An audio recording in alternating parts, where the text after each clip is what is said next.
Chairman Pakistan Tehreek Insaf barrister گوہر کا کہنا ہے کہ سپریم کورٹ میں جمعیت علماء اسلام کی الیکشن کمیشن کی حمایت سے کوئی فرق نہیں پڑتا۔ اپنے بیان میں بیرسٹر گوہر نے کہا کہ جے یو آئی سے انتخابی دھاندلی روکنے اور آزاد عدلیہ سے متعلق دو نکاتی ایجنڈے پر بات ہو رہی ہے۔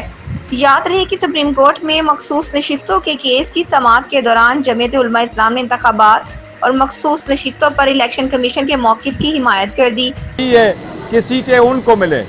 ہم نے بروقت اپنے نامینیشن پیپر میں ڈکلیریشن فائل کیا تھا، ہم نے بروقت اپنی لسٹیں فائل کی تھی۔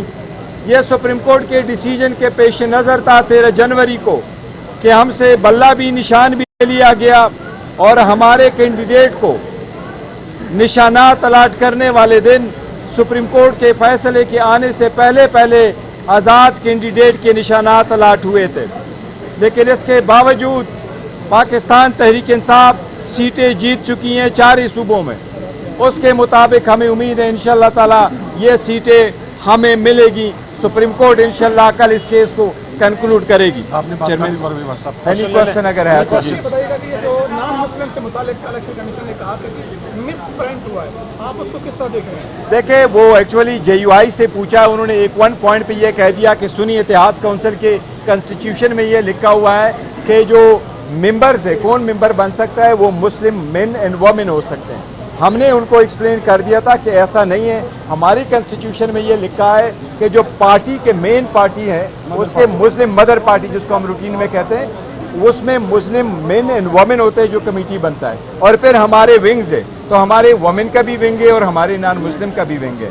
آج انہوں نے کہا کہ جی ہمارا مس پرنٹ ہے، وہ یہی ہے، لیکن سارے پارٹیز میں ونگ موجود ہے اور نان مسلم کے سیٹیں ملتی ہیں۔ اگر جے یو آئی ایف کا مس پرنٹ مانتے ہیں تو پھر ہمارا بھی مس پرنٹ ہے، ماننا چاہیے۔ یہ بتائیے گا کہ عمر اس کا استعفیٰ جو ہے وہ قبول کر لیا کہ آپ نے بنائی ہے؟ دیکھیں، سیکرٹری جنرل عمر ایوب صاحب نے استعفیٰ دیا ہوا ہے۔ انہوں نے کہا کہ 2 سیٹوں میں سے میں ایک کرنا چاہ رہا تھا، میں کنسنٹریٹ کرنا چاہتا ہوں اپنا پارلیمنٹری رول پہ۔ خان صاحب کے ساتھ انشاءاللہ تعالیٰ کل ملاقات ہوگی۔ اس کے استعفے کے بعد میں پارلیمنٹری پارٹی کی میٹنگ ہوئی اور پارلیمنٹری پارٹی میں ریزولوشن پاس کیا۔ ہم نے اس کی جو سروسز ہے اس کو بڑا اپریشیٹ کیا ہے اور ساری پارلیمنٹری پارٹی میں یونانیمسلی ریزالو کیا ہے کہ اس فیصلے کو اور ریزگنیشن کو آپ ایکسیپٹ نہ کریں اور وہ کام کنٹینیو کریں۔ آج ہماری 3:30 کو انشاءاللہ کور کمیٹی کی میٹنگ ہے، کور کمیٹی کے سامنے بھی اس میٹر کو رکھیں گے۔ کل انشاءاللہ تعالی خان صاحب کے ساتھ میری میٹنگ ہوگی، خان صاحب اس پہ فائنل فیصلہ کریں گے۔